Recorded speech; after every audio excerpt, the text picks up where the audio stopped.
Hey, I'm Brody Brazil, and welcome to Teal Town After Dark.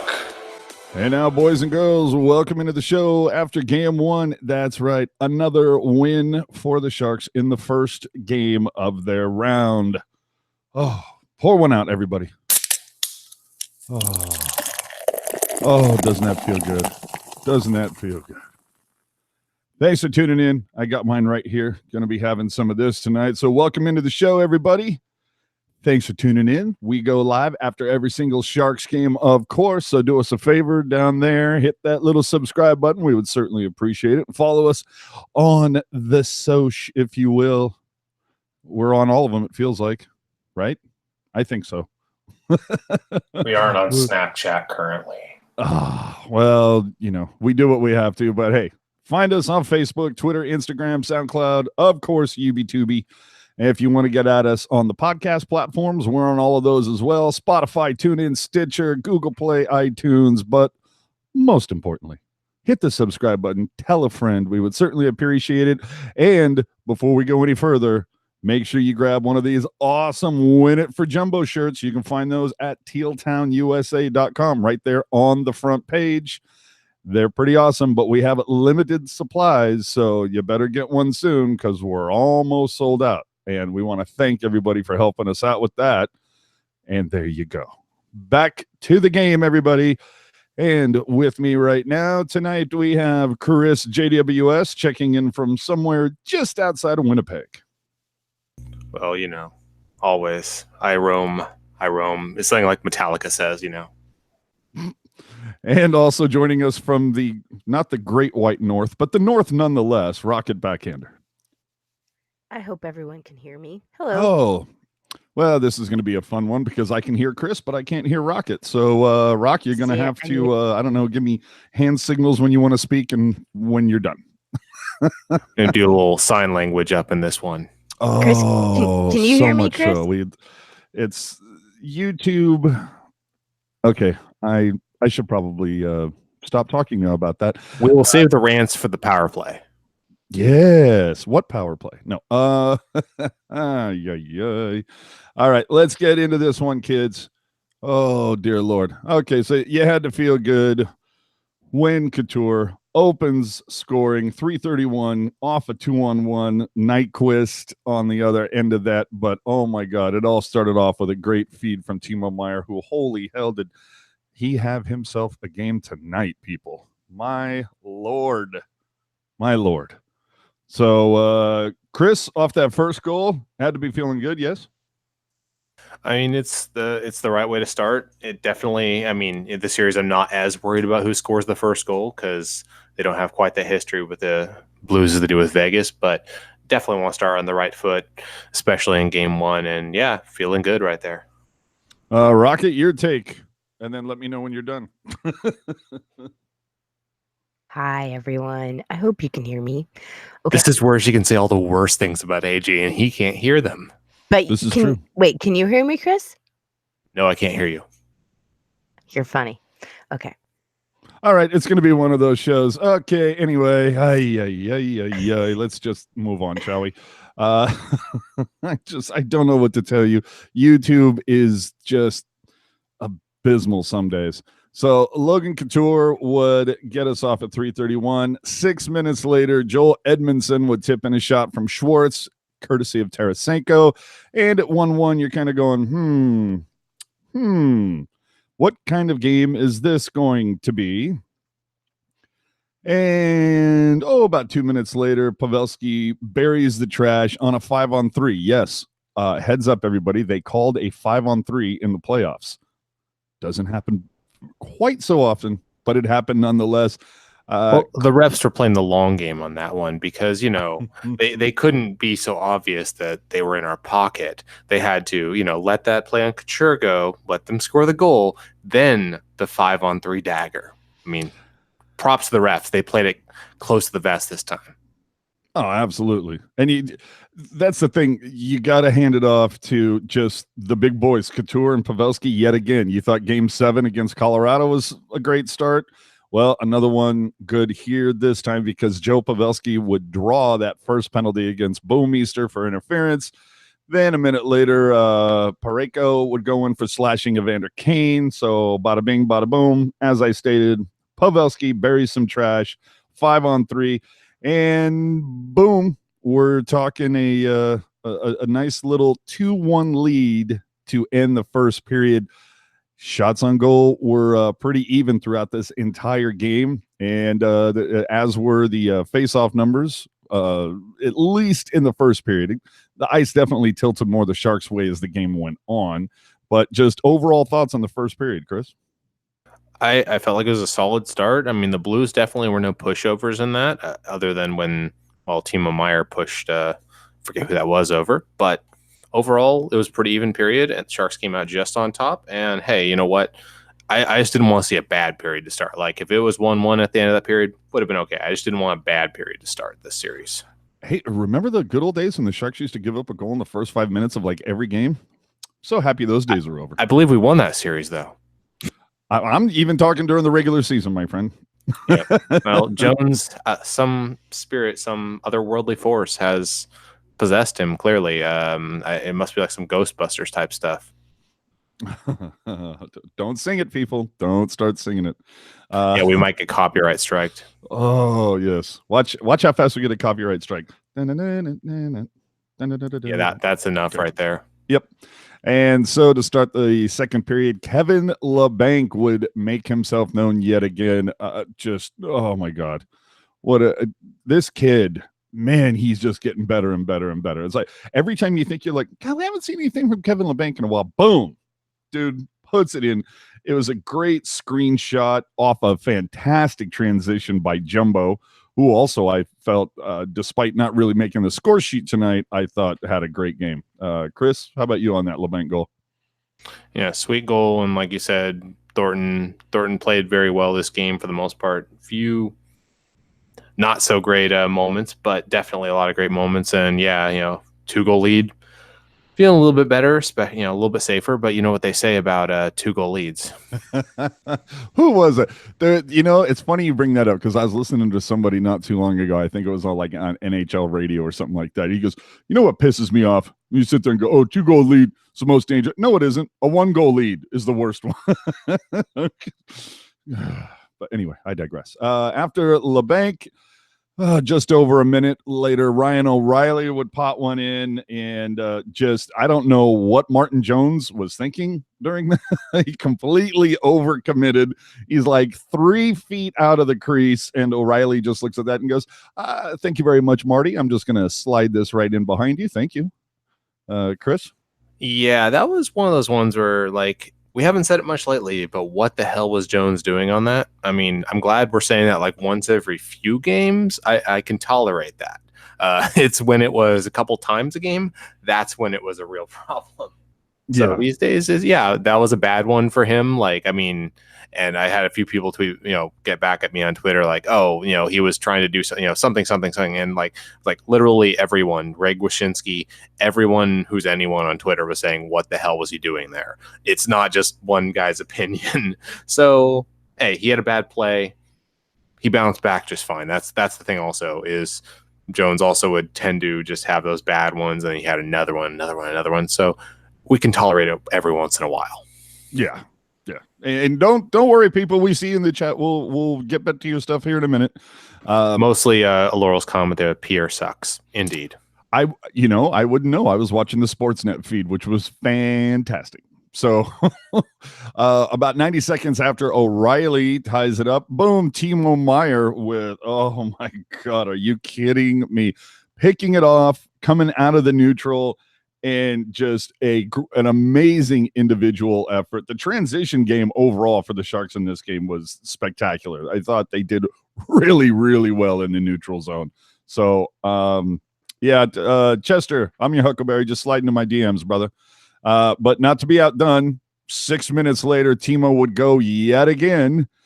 This one, though, I don't think he was trying to score. I think he was trying to center the puck, and it just happened to bounce in like some bizarre bank shot off of Bennington. Chris, your thoughts on Timo during the second? Hey, sometimes when you're feeling it, you get a little lucky too. Not just because he made some great plays and in the first two, like, when he trucked the dude and then set up that one play. But yeah, he had a game. Like, have yourself a game, bro. Like the whole time. And you know what? Sometimes you're just shooting, you're passing, you're doing everything. You get a lucky bounce and you get one that maybe you didn't deserve, but makes up for all those ones you did where you didn't score. Well, I'm telling you, dude, Timo, it just felt like he was due to break out, and he'd been that way for a little while. Like he's had some games here and there that he's been solid, but this one, he was just beast mode tonight. And I'm kind of going, God, paging Evander Kane, you're wanted on the ice. Boy, if we could get Kane going too, oh boy. If he could, just make an appearance, that would be really cool. But it's good to see, Timo's lighting up. I think, this series overall, he could be pretty big because he seems to be the right matchup for the Blues. Mm-hmm. And I really like Timo that he's kind of, he used to have a real bad, nasty streak when he first came in. I don't know how many penalties it seemed like he was taking with the CUDA, but it seemed like all the time. And he's really learned to pick his spots. So. It's the maturity that comes with age. You kind of, you learn to pick your spots, pick your battles, kind of figure out what to do and what not to do. So, he's really, like, this season, he is really rounded out. Like, Hurdle, I think, Hurdle's taken to the next level. Meier, though, is on that first level of, like, okay, if he steps up even bigger next season, don't be surprised. Yeah. Oh, man. And then let's finish this period off. Melker, what would be the only power play opportunity for St. Louis. Melker would get caught for a delay of game, throwing the puck over. But you got to feel good after that, where it's a 4-2 game, 5-2 at that point. So you're going, okay, this is fantastic. And I was thinking, hey, now, didn't we win game one? Well, I say we. Didn't the Sharks win game one against Vegas 5-2? Didn't they win game one versus the Avalanche 5-2? Like, are we going to get this again? However, we did see the decimation of Brody's whole 2 or fewer thing. That went out the window. It's now 39-1 on that. Well, as I said on Twitter, though, I mean, that's kind of just it's right up there with plus minus, right? It's pretty much, 2 or fewer will win it for most teams outside of, like, the 2017 Avalanche. Yeah. Hey, now. Then for the third period, Tyler Bozak would make things a scotch interesting. 5-3, 13 minutes in from Maroon and Dunn. That one I thought, I don't have a problem with. I'm still, kind of going, no, I'm still stuck on that goal that he gave up to O'Reilly, but I still thought it was fine. And then in a, file under, that's a bold strategy, Cotton. Let's see if it works. St. Louis would turn around and pull Bennington with, like, what was left on the clock? It was like there was about 4:30 or so. Yeah, it was like there's a lot of time left. Yeah, I was like, what do you think you're Patrick Wall right now? What are you doing? But yeah, but I mean, they were getting a lot of pressure. I mean, I was genuinely a little bit worried there for a minute there because they made it interesting with the 1 goal to give it 2 goals. You can close that gap. It is possible. In the chat, we had a couple different 439, 436, 439, 430. So yeah, right around 430. Yeah, give her approximately. I think I see more 439, so probably 439. But yeah, they pulled him early. They went for it, and they got a lot of pressure because, I mean, the part of the reason why they didn't really start closing the gap until late at all was they were getting shots, but they weren't really getting much high danger. The whole score effects thing. If you have a 2 to 3 goal plus lead, the other team's always going to get more shots. But the Sharks are limiting their high danger stuff until right around there. They score, then they get some pressure. But I'll let you finish it out here. Well, I mean, that would be the way that it would end. Logan Couture at 17:39 would get the empty netter and absolutely destroy the goal cam in the process. That was probably the best part of the whole deal. And isn't that an achievement on NHL 20 or? I would hope so. Couture needs to unlock any more achievements, but holy hell, that was fantastic. So, at 17:39, Logan puts a bow on it. And Sharks fans are happy, screaming and going home with a victory to take a 1-0 lead in the series. Oh my Lord, I'm feeling okay about this. And boy, Monday night, if they can do it again, that would be great. Let's get to a couple things. I thought the officiating in this one was pretty decent in that calls both ways were let go for the most part. You only have 5 opportunities in this one. And of course, any Blues fan is going to go, well, of course you thought the officiating was good because you got 4 opportunities and the Sharks and the Blues only got 1. And you guys got a 5-on-3. Yeah, but I can't even count. I lost count of how many times Hurdle got cross-checked in this game that didn't get called. But I also saw Dylan get away with a high stick. I saw a couple other, I think Kane got away with the 1 or 2. So overall, I thought it was, I think it was so far better than we had seen in the first 2 rounds. And I know you could care less about officiating. And on the O'Reilly play also, I don't know who it was, but somebody took Vlasic out of the play by cross-checking him good and hard off to the side and kind of knocked him out of the play before, I mean, the way Jones was playing on that play, it might not have mattered if Vlasic was in it. But yeah, some people said, oh, Vlasic misplayed that. Yeah, Vlasic got a good, hard cross-check to the back of, to the numbers right before that play happened. So there were things that were let go on both sides. Like I saw some of the ones that, the Blues fans are complaining about. We have a few, but it didn't feel overly egregious one way or another. It felt, again, we won, we got more. It's easy for us to sit here and say that if we're being completely honest. But overall, I didn't go like, wow, they end. The one where you have is that this might get a little out of control, the way some of the nastiness is boiling up there. I hope they keep it under control. Hope it doesn't get like Vegas where it's like a bar brawl by game 6. Yeah, and it was definitely some message sending throughout this game and towards the end. I don't know. This feels definitely more like the Vegas series, obviously, because it's a lot more physical. So I go back to, I think that Vegas series really steeled the Sharks going forward. So, and AO asking if we'll see Jake Allen this series. I don't think you're gonna. You know what though? That's a great point. I wonder if we'll see Jake Allen this after one game. You're asking. I wonder if we'll see. Remember all this crap that Marty Jones took in the first 4 games versus Vegas. Well, I would say rightfully took though. Rightfully took, but we're talking, really, not the best game from Binnington. But again, some of those shots. I mean, that Meier.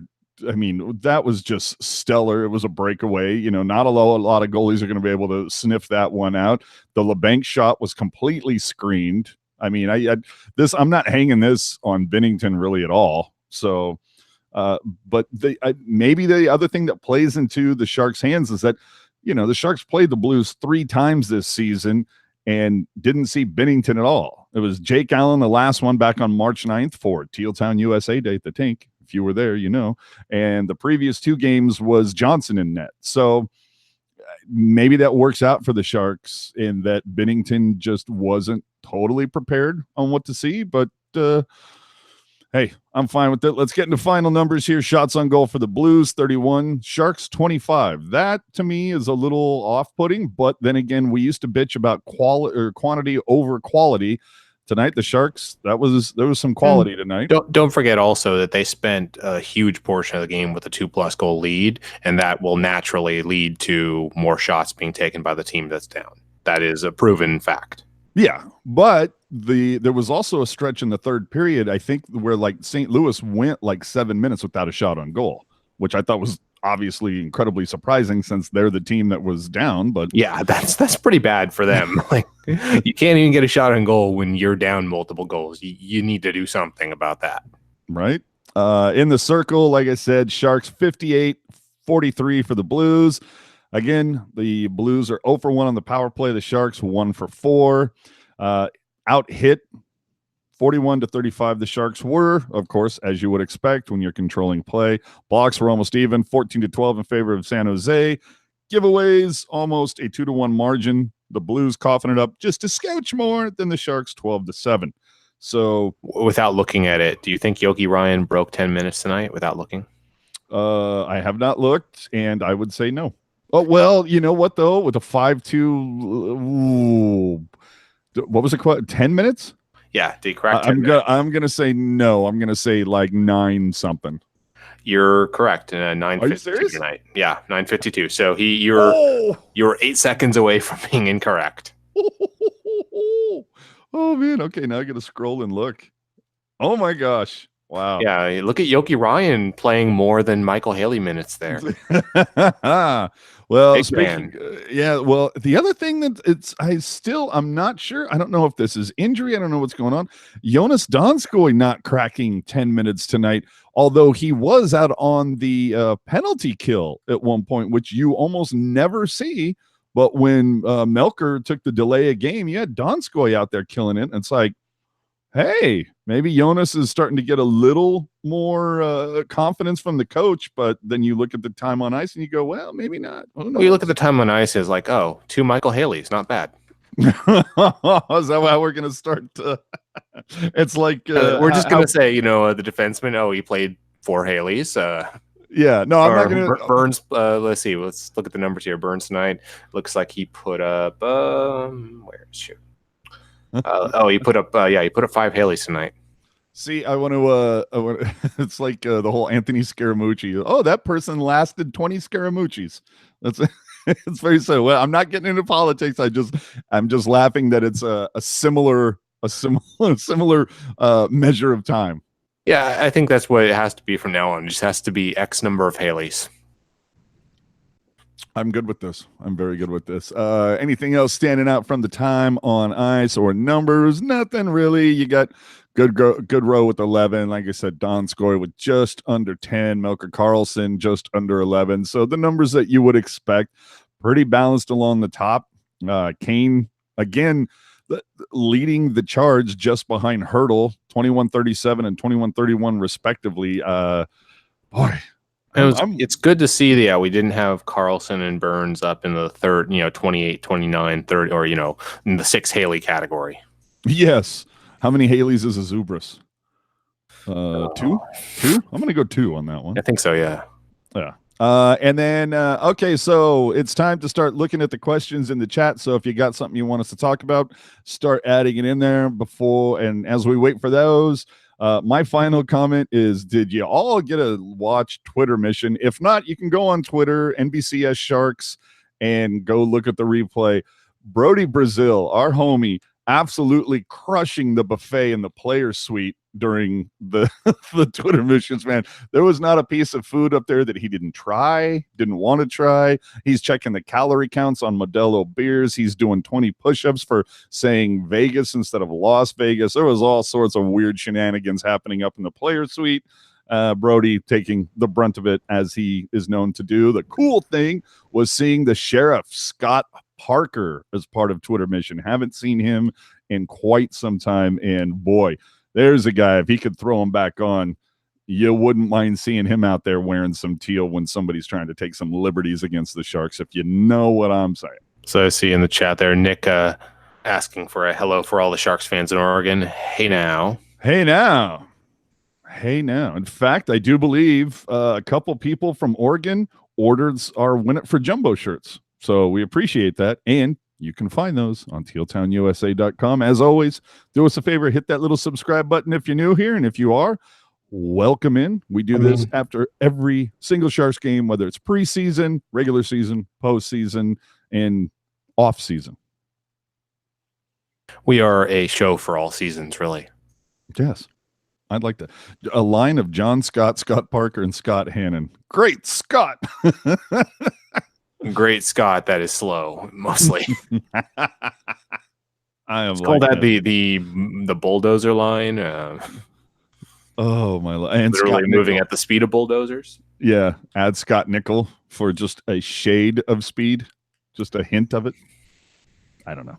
I could go with that. We just need like the four players that can. I don't know. Would you have another defenseman we could add out there?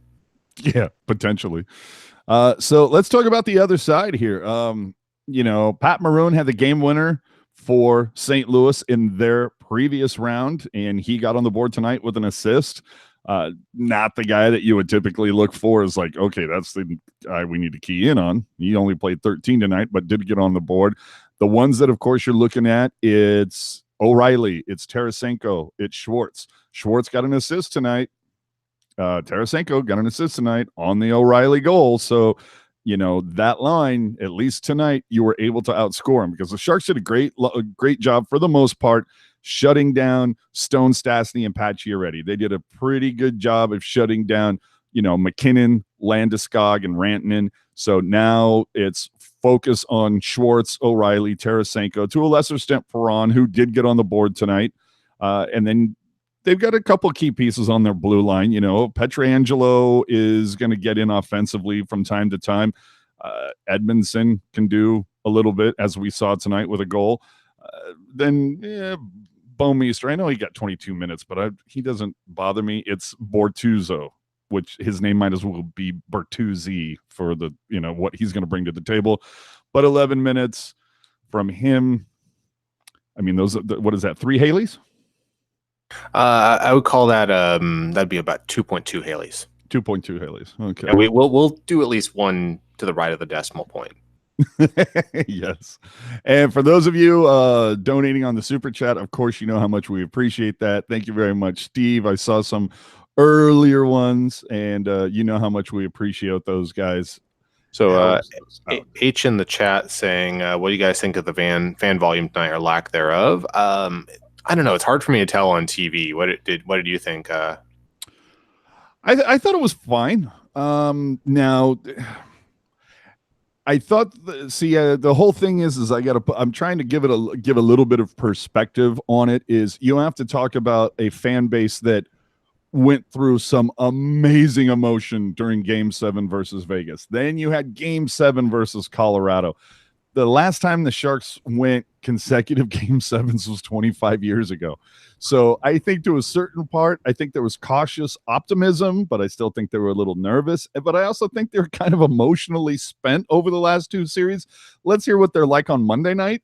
But, maybe they could turn it up a little bit more. But you know what? I didn't hear anybody going, woo! So I was really happy about that. I guess they were trying to start the wave, and I know some people were not happy about that. I'm kind of whatever on it.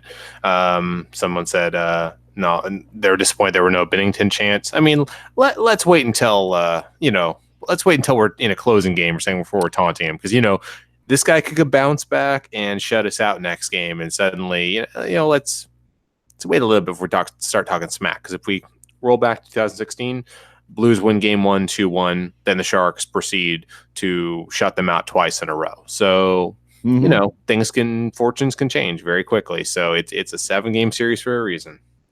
And don't forget, the Sharks were shut out once in each of the first 2 rounds, both of them, bizarrely enough, in Game 4 of each series. I don't know what you're going to do there, but hopefully we let that happen like that's gotten out of our system, and we're just going to keep rolling. We love being appreciated, and we appreciate you, DC Fog. So let's. Chester is asking how many Haleys does it take to screw in a light bulb? Since it takes about a minute to screw in a light, to change a light bulb out, I would say that's about 3/4 Haley. 0.2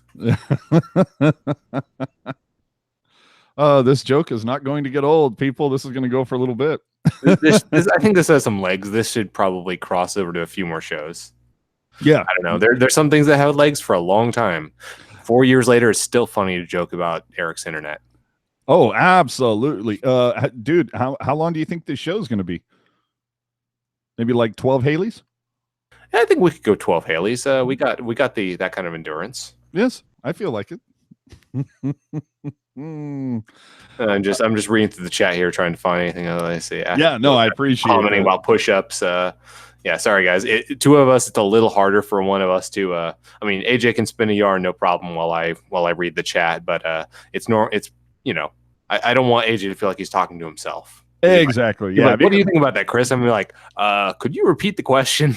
Yeah. No. If you find some stuff, please go ahead. I call that the WebEx maneuver. The amount of times at work, I'm like, oh, I'm sorry, I didn't. You broke up. I didn't hear your question. I was totally not paying attention to something else. Well, Chester pointing out we don't need any goalie chants. Yeah, I'm fine with that. I think I heard Fleury chanted once or twice. I don't really remember hearing Grubauer chanted at all. It doesn't really flow well, though. I don't know. Grubauer, I don't know. It doesn't feel like it would go that well. Dude, nothing is going to be flow as well ever as Belfort. That's just always going to be the I'm best. partial to Howard. That's a good one. I loved or Turco. That was a Oh good one. God, Turco. Jay Clark saying, would love to see John Scott open the door. Question: is anyone listening to his podcast? I've listened to a few episodes. I need to listen to more. And honestly, we need to get him on Teal Town here. I've already reached out to him a few times. We got to make that happen in the off season, though. We will have to get John Scott on here one of these times. Absolutely, that dude. I mean, that guy he's a nut, and I mean that in the best possible way. I've listened to John Scott's podcast a couple times, but one of the best was he had Alex Stalock on, and you could see John Scott said a few things that you don't say if you're still in the NHL, and Alex Stalock is still in the NHL. When Scott said those things, Stalock just went, "What?" He just a quick dude, we can't say that. At least I can't. And I can't be on the Uth tray. Yes, exactly. I can't be associated with that now. Stop it. But anyhow, a guy like him, you know what they say. True that. Yeah, I thought it was real weird. They talk about John Scott opening the door for the next game. Reggie Jackson, really? I was a little. I was a little surprised by that one. I wasn't. Well. Okay, yeah, he played for the A's, but it just felt like you guys are kind of scraping the barrel with this one. I thought Brandy Chastain was even a little kind of sketch, but I got now. Oh God, what's that girl's name? The U.S. Olympic Coin. What the hell's her name? Kendall Coyne. Yeah. I understood that, she was here for the All-Star game and damn near beat all the guys in fastest skater. So I was fine with that, but I was like, Reggie Jackson, really? The dude is known as a New York Yankee, and okay, sure. But okay, Brandy is from San Jose, went to Mitty. Okay. I mean, I don't have a huge problem with it. It's, it is what it is. I mean, they're not going to be able to get their first choice all the time. They're trying to find people to do it. Because, I'm sure people are like, oh, so I show up and I open the door. How difficult is that? Well, see, but that's the whole thing is I was enjoying that little run that they were doing where they were implementing the alumni. You had Ricci and Nabby, you had Seto and Murray. Look, Scott Hannon's there. Mark Smith is there. Owen Nolan's around. There are other people that you could. Scott Parker, hello, he was here today. It's so... I would like to see Marty Havlat open the door just because I'd like to see the way he gets injured doing it. Oh, dude, he would I can picture it, him reaching for the handle to open the door, he would jam his finger and or break a finger or something. He would dislocate something reaching for the door handle. Yeah, Chad, if you have any creative ideas, how would Marty Havlat injure himself trying to open the door? Lay him on us. Yeah, and again, there's other people. Mike Rathje is around. There's some people. Now, granted, they might have to give Rathje a head start because he is somewhat slow. But I'm just saying, Drew Remenda, yeah, never gonna happen. Never gonna happen.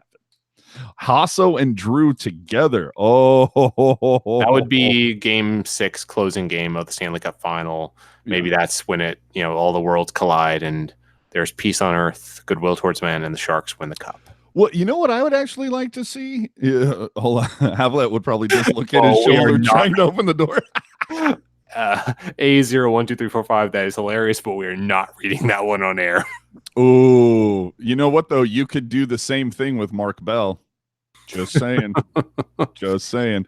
You know who? Oh, God, who popped in Or just my tell head? Ryan O'Reilly that it's a Tim Hortons. Yes. I'd be down with that. How about Randy Hahn? But because, he's not working these games. He just does, the game day Facebook thing. He might do a check-in here and there, pre-game and post. But, Randy's around. How about getting him to do it, but done up as not Randy Hahn, but our money? I was thinking the same thing. We need to bring back the holiday sweater because we could definitely, some of the holiday sweater swag. Yeah, especially if you're going to have Mr. October there to open the door in May. Urbe and Shields. Yeah, we could do lots of things last season. I mean, yeah, have our money show up and bust some moves. And Kevin Lacey's asking why not Brody Brazil. Yeah, I mean, I'm not opposed to pretty much anybody associated with the games. I assume it's just because Brody's doing work as always. Yes. He's a busy man. Does he ever get time off? Dude, I mean, the All-Star break in baseball? I get, well, I know what, not this year's All-Star break, at least for hockey. Dude was working. He was around. I saw him at Media Day. He was there. About Matt Nieto, his season's over now. Well, it would have to say Long Beach native on his, or he had to have a jersey that says Nieto and then pull it off and it says Long Beach native. Yes, I would be down with that. You could have, you could get Steve Shields, but the door would probably just like open through his 5-hole. Oh, I think we beat the door thing into the ground at this point. Yeah, we should probably move on. Mike Hoffman. No, not Mike Hoffman. Mike Hoffman's spouse should open the door. Oh, my goodness. And with that. Oh, yeah, let Gallant open it. Well, he already has a blue coat. Oh, yeah, no, I think, yeah. Thank you. Yeah, he could sneak behind security with that coat because it was pretty convincing. I was like, yeah, who let the blue coat on the bench? Right. Oh, Larionov. I like that idea as well. I don't think they used the alumni as much as they should have, especially in the 25th season. But speaking of Larionov, for those of you who don't know, again, welcome into the show if you're new here. But we just spoke with Drew Remenda about round 1 and round 2, kind of previewed this series. And that is on our YouTube channel. So go hit that subscribe button. You can find out about that. But the best part was towards the end of it, we talked about the 1994 Sharks and things that Coach Kevin Constantine did to try to motivate the Sharks players and how that playoff series went. Because remember, as I said earlier, that's the first time in Sharks history that the Sharks played 2 consecutive game 7s in the playoffs. So go check that out because there's some great quotes that Remenda has from Larionov and not safe for work. I've never heard Drew Remenda cuss, at least not on air. And so that was kind of cool. Now he was quoting Larionov, but still pretty cool. We also did a preview with St. Louis Game Time, and we also did a preview with the good guys of St. Louis Blues Radio, or Let's Go Blues Radio, and we have a little bet that we hopefully will not have to fulfill. We'll be getting some nice Midwestern beer that me and AJ will fight over when it's all said and done. Oh, you guys bet beer? We bet beer and some kind of humiliation where if next season the Blues beat us, if we lose a series and the Blues beat us next season, we'll have to open up our show with some kind of song that will not get us copyright struck, or something where we have to bask in the humiliation a little bit. So, some ritual humiliation at the beginning, after games, and some beer. I think that's pretty fair. Well, and I know that there's still, and it's on us, we still have to deliver them a shirt because we had a bet for the March 9th game that if the Sharks won, one of their guys would have to wear a Teal Town shirt on air. So we got to, all right, yeah, we got to shoot that over to him. Somebody, puck guy, get on that, would you? Yeah, we. For those of you who don't know, check out their stuff. It's Let's Go Blues Radio. We did kind of a freewheeling preview. Is a little bit more in the old school After Dark vibe, where it's kind of a bunch of us just talking and having a good time on air and talking crap and drinking beer. Yeah. Oh, I like Daniel's offering. They should have the 1994 coaching staff open the door. Yeah, could you imagine Remenda and Constantine and those guys? I mean, obviously Remenda's never going to be. But the funny thing is like, say you got like Constantine, Al Sims, Kingston. Is any fan there going to know who the hell those people are? Half the crowd will go, "Whoa," and the other half will be, "Who?" I don't even know who you are. Yeah. Oh, dude, Brian Campbell and Bill Guerin. That would be a nice combo. The rental's opening the door. We like it. Okay. Anyway. Yeah, let's not kill this one any more than we've already killed it, because I expect Brian Campbell. Jeez. Exactly. So let's see here. I know I saw something else that was that I wanted to tap into for the chat. What kind of game are you guys expecting on Monday? Honestly, I don't know that I can. expect too much different from the Blues. They played hard, they played physical, they played a heavy game. They got away with a ton of cross-checking. I think they're probably going to do a lot of the same. I mean, they had some decent chances tonight, guys. They really did. They had 31 shots on goal to the Sharks 25. It's just the Sharks made some better choices and took better advantage of the opportunities they were shown with the danger chances. I don't know that I would really change anything from what the Blues did. They just, look, Martin Jones had a really good night, and Binnington, look, like I said earlier, man, there's not a lot of goalies that are going to stop those looks from Timo Meier. In that 2-on-1 that Couture potted with Nyquist. I mean, not a lot of goalies are going to come up with those saves. I mean, I think he made all the saves you would expect. If anything, Chris, I don't know about you, I think that St. Louis, if anything, they're going to look to be more defensively responsive and to try to control the neutral zone better. As I said earlier, the Sharks own the neutral and the transition really well tonight. Yeah, I mean, it's very, very reminiscent of Game 1 against Vegas, where they did the same thing to the Knights. So don't be surprised if the Blues counter adjust and find some ways to alleviate that. I mean, also Game 1 against Colorado. This is true in all three series now. Is Game 1, the Sharks very well controlled the neutral zone, and it'll be contingent on the other team to adjust. I fully expect the Blues can, because hello, it's the Western Conference Finals. I don't think they just got here by accident. So I expect next game, honestly, my guess is it's got to be like a 2-1 or a 3-2 game or something a lot more tight and close to the vest and down to the last second. Because tonight, while we tensed up a bit at the end, let's be honest, it wasn't that close. Yeah, it really wasn't. I think the score makes it seem closer than it was. And we still have people talking about the door thing. Okay, look, we moved on. We know that the person that needs to open the door for Game 2 is Michael Haley, because what the hell else does he have to do? As long as he can do it in less than 4 minutes, we're good. Yeah. Pretty sure 4 minutes is more than enough time to open a door.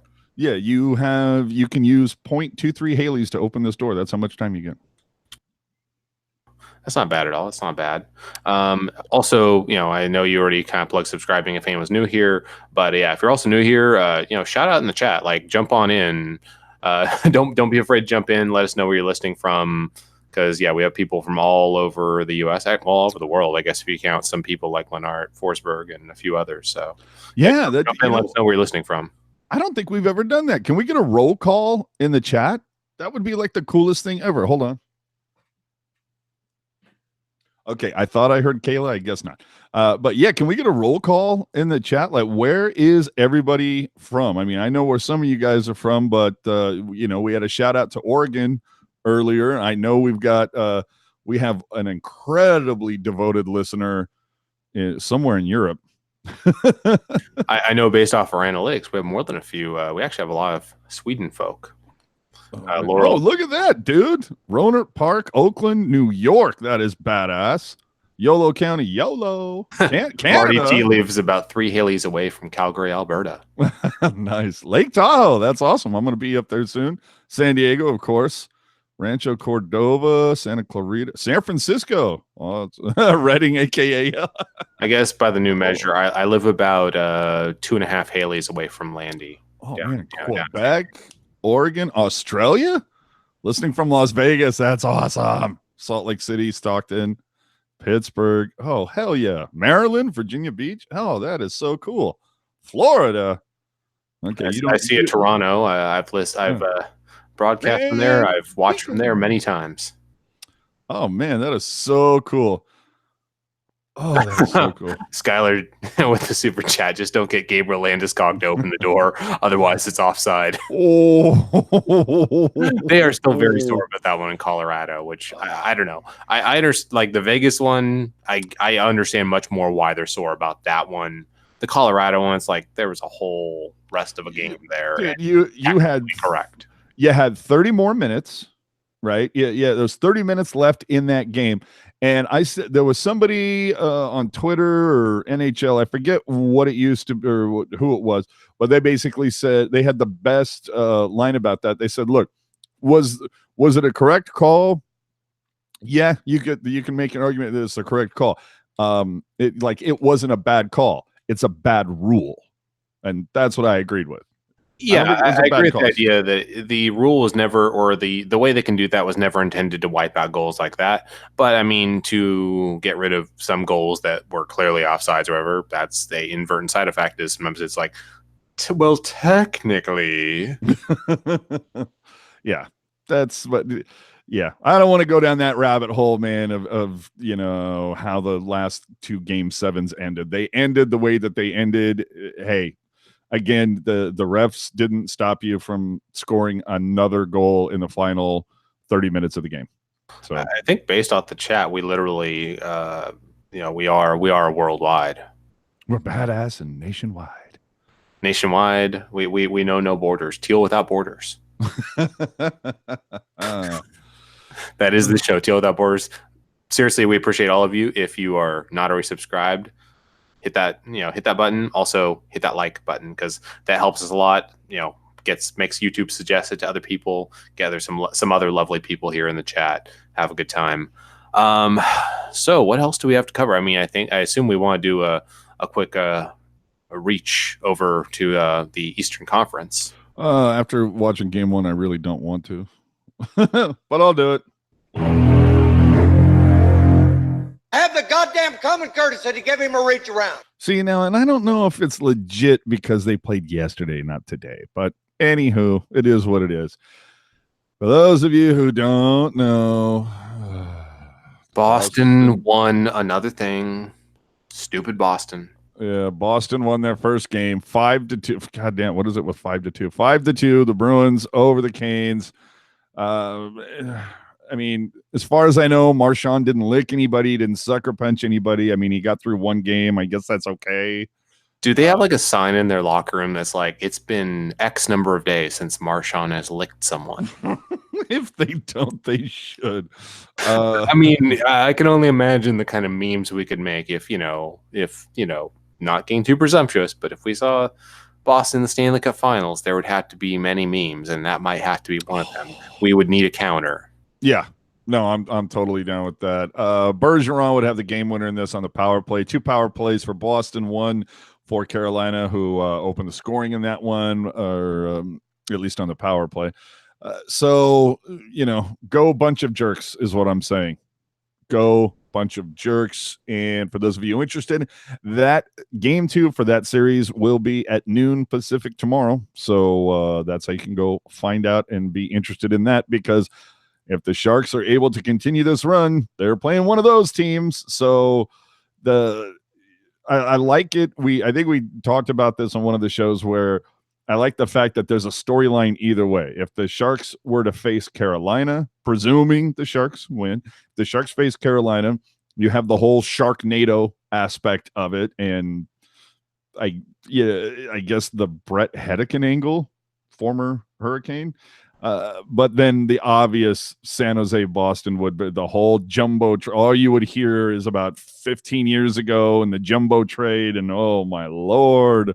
I could do with some more jumbo love, because it would give us ample opportunity to say, oh yeah, not a top 100 player. Aww. Yeah. And Lacey makes it. I like Lacey's point that the Sharks match up better against Boston than Carolina. I kind of feel that way too. The only thing that I worry about is Kane is going to try to run Chara. No, I'm kidding.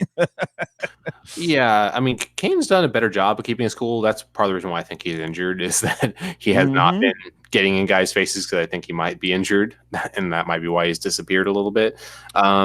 Steve has a great point. Remember, the Sharks affiliate, the Barracuda, formerly the Worcester Sharks, used to be just outside of Boston. So that would be some interesting fandom going there, because you would literally have you might have a player or two that actually played in the Worcester system that are now Sharks. So woo. Yeah. Sorry, wrong woo. Might have some Sharks fans, just outside of Beantown. But I'm sorry, you were saying? I see a comment there from Laurel. Let Haley lick Martian to death. No, we are not letting Haley get into a licking competition with Martian, because, as always, when Haley goes up against another goon, he gets his butt kicked, because, let's be honest, even as goons go, he's kind of not a very good one. He got his butt handed to him by Reeves in the first round. Let's not have him try to go goon for goon here. Yeah. And AO, I wonder how much Tavares is pondering or regretting that he made the wrong choice to go to Colorado go to Toronto. I think Tavares just, looks at all the zeros on his paycheck and goes, yep, made the right decision. Feel good about it.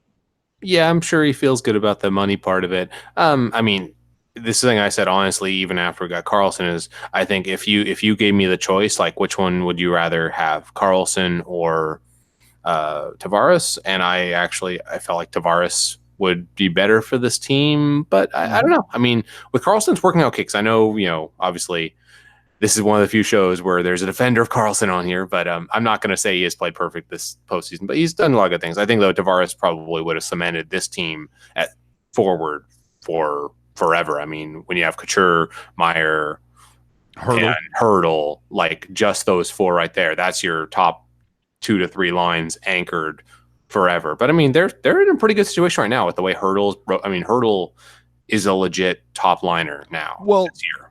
Not only a legit top liner, but remember, we're talking last season with all the talk about trying to get Tavares. It was essentially going to be, look, the Sharks are going to go after Jonathan Tavares because, he would be the obvious heir apparent to Joe Thornton. Thornton is going to retire at some point. But it was, the Sharks, if you have Thornton at center, he's going to retire in a year or so. You need somebody else to take that mantle. Tavares would be the key. Pavelski can play center, but 34 years old and, a lot of wear on the tires from the physical just abuse that poor guy has taken. But remember, and then Couture. But then remember, though, when we were talking about all this, Tomas Hertl at that point was not a center. And a lot of people were saying he'll never be a center. Fast forward 5 months, all of a sudden he's a center and he's thriving. So, and he, like this time last year, we were like, Hurdle is clearly a guy who can play top 6, a clear, by, no problem, top 9, easily top 6. But it was like, yeah, he's not, like clearly the best guy out there on the ice on a regular basis. This year, just game in and game out, it's very common to say, yeah, that's the best guy playing out there on the ice right now. Like he has stepped up and he looks like a top liner. So, you combine that when you have Couture, who is very proven as a guy who can play top line, who is a clear top liner. We're talking 1A, 1B kind of lines. Mm-hmm. He's a clear top liner. Timo Meier breaking out. That looks really, promising.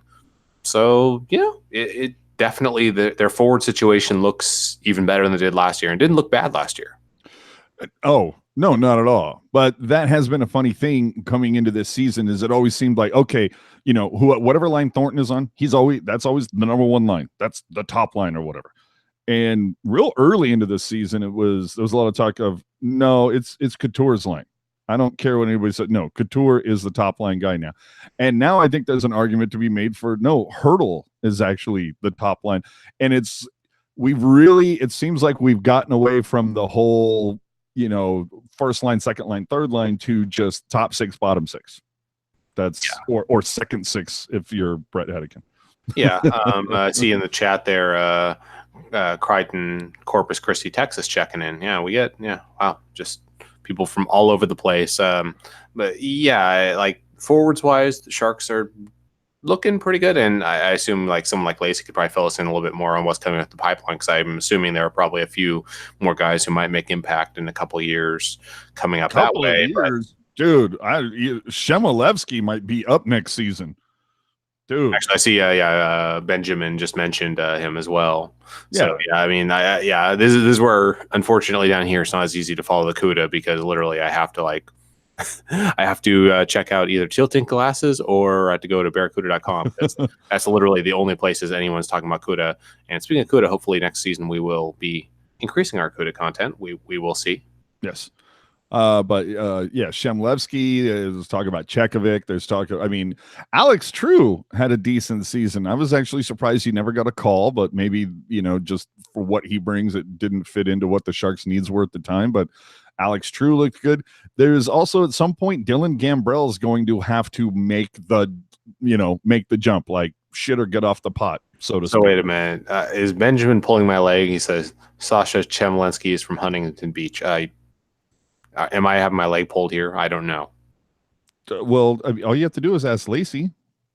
But Lacey is Benjamin trying to mess with me here because Noah Gregor is being mentioned in the chat. So I mean, there are some there's Blickfeld, there's Chris, he is evidently. So with a name like that, he's from Huntington Beach. That's not what I expected.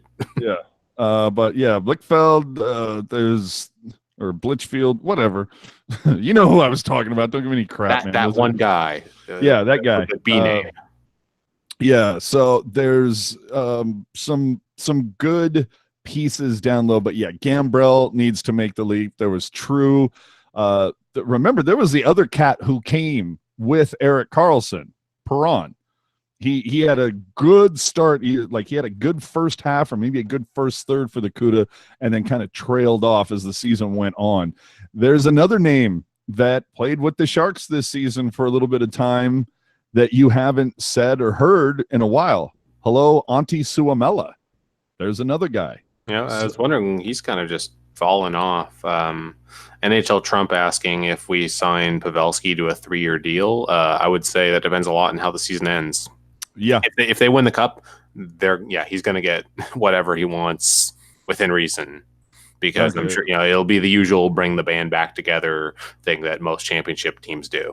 Well, and Lacey's saying Perron is nothing. So basically he just, flamed out. He had a really good month and a half and flamed out. He says Suo is going back to Europe, which wouldn't surprise me at all.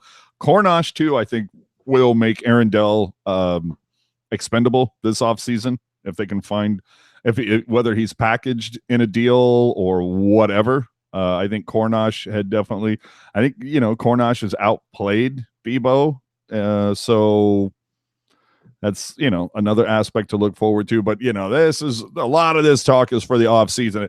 Basically, the future for the most part, it's not dark. I'm not saying it's massively bright. You need shades, but it's not the depths that it once was. If you go back not too long ago and look at the Sharks farm system and where it was rated, they were consistently rated 29th, 30th, 31st because they had traded so many picks, whether it was for rentals like guys like we said earlier, Garon or Campbell, and who did those picks turn into? Guys like Pacioretty and David Perron. Which, it does happen, but also some of those picks turned into people that I don't even know their names because they don't matter. So it goes both ways. Oh, no, it absolutely goes both ways. You go back and you look there's a couple I think if you look at the rental transactions that Doug Wilson has made, I don't know that he's come out on the top of those. When it's come to the multiplayer and the blockbuster, I think you can make a case that Doug Wilson has just about won every blockbuster deal that he's made, whether it's Primo, Stewart, and Sturm for Thornton, whether it's Charlie Coyle, Devin Setaguchi, and a pick that would become Zach Phillips that no one has ever heard of for Brent Burns. You can even look at the transaction for Dan Boyle, Matt Carl. Who was that pick? Ty Wissert, Matt Carl. I know there's a couple other ancillary pieces in there for Dan Boyle. And who else did we come back with that? Was it Kent Huskins? I want to say. I think it might have been Huskins. Or was it Lukowicz? I think it was Brad Lukowicz, actually. Oh, yeah. Yeah. So, there you go. Traded away Nick Bonino in the Moen Huskins trade. There's Huskins. Yeah, Travis Moen and Huskins for Nick Bonino. Yeah, that's one I am not a fan of, my friend. Let me let you know. Yeah, I mean, there's some bad ones in there, but I mean, it's the thing I've said a lot about the way the playoffs work is the best team doesn't always win. It's you have to have a good enough team that's playing well at the time. And I mean, that's what the current Sharks are doing right now. They did not, just 3 years ago, the field is kind of cleared out. Almost all the heavy hitters are out early, and you get that opportunity, seize the day. You don't have to have the greatest team. It's just who's playing the best in April, May, and June. Hopefully, fingers crossed. I'm not trying to jinx it, not trying to think too far ahead because it's one game, people. One game that went really well for the Sharks, but it could very easily turn around in a game or two. We could be looking at a 2-1 hole or something like that. So I'm not going to make any assumptions. And I see we have Kayla up. Yeah, I was going to say, Laurel, what's your problem now? I don't know what you were asking about, but what's the problem? I don't understand what the problem is. She seems to be having issues in the chat, but anyway, I digress. Benjamin observing we are creeping up on 12 Haleys right now. Oh, 12 Haleys. Okay. Well, Yep, then we should probably 11 and a half Haleys. So yeah, 11 and a half Haleys. So we should look at this. Look, like what cat says this is okay? Evidently, Kayla is the only one that says, "Yep, totally fine with this. Never an issue. I'm all good." So, anyway, we should probably wrap this up here. As I set Kayla in her spot. So, anywho, we will see you all after Monday night's game. I think we're playing St. Louis. I'm sorry I had to take the easy out. But yes. And I believe that is a 6:00 start. So that means Teal Town USA should be on at about 9:00 or so. Hopefully, with any luck, there will be no overtime. The Sharks will hopefully win it early, be good with that. Monday night at 6, of course. Four Paws, you are most welcome for the Drew interview. Remember, Wednesday as the series shifts back to St. Louis, the start times will move up an hour to obviously accommodate the people in the central time zone. So I think with that, we can probably start putting a nice bright teal bow on this one. We'll see you all Monday night. After that, hit the subscribe button if you please. It would really help us out. Follow us on our social media platforms if you will. I know we just recently broke 3,500 on Twitter, and we so thank you for that. Recently broke 1,500 on the UB2B, but we have kind of a thing going with Let's Go Blues Radio right now, and we need to have more follows than them. So please, more subscribes, share it with a friend. We would appreciate that because we want to beat them there as well. Okay? So help us out. We'll beat them both on the ice, off the ice, and in the digital social space. Absolutely. Total humiliation. So, Chris, your final thoughts on this one and where the people can find you on the social. Final thought. Just remember, it's one game. Things can change drastically, but it's a good game. It's a good start. It's what we want. It's the start we wanted the series. So, hey, I'm a happy person. Good to see it. Get a day off, get to breathe, and then back at it on Monday. And hopefully all goes well. You can find me on Twitter at ChrisJWS. I tweet occasionally. And yeah. Cool. And I am AJ_strong on the Twitter machine, on the Instagram and all that. Hey, don't forget to check us out at Instagram, Teal Town USA as well. Always putting up a little something extra over there. Always a little fun. And you can catch the pregame report every game day that the Sharks play. So, final bird here. Win it for Jumbo shirts. We have a few left on the website. So, go grab one now before we're sold out. I am not even kidding. I think we have literally 8 shirts left. So, if you want one, go get it now. And to everyone that has purchased one, we can't thank you enough because obviously it supports Jumbo and winning it for him, but it also helps support this website. So, we appreciate that in a huge way. Again, you can find us on all the social media platforms and all the podcast catchers, TuneIn, Stitcher, Google Play, SoundCloud, iTunes, Spotify, if you're a Spotify user. And, of course, subscribe on all the platforms. Like us on Facebook, follow us on Twitter and Instagram, subscribe to the YouTube channel, people. Thank you very much. And with that, we will catch you guys after Game 2 on Monday night. Hopefully talking about another Sharks win. So with that, for Chris, I'm AJ. Keep it real. Keep it teal. Keep it real teal. Good night, everyone. Enjoy your Saturday.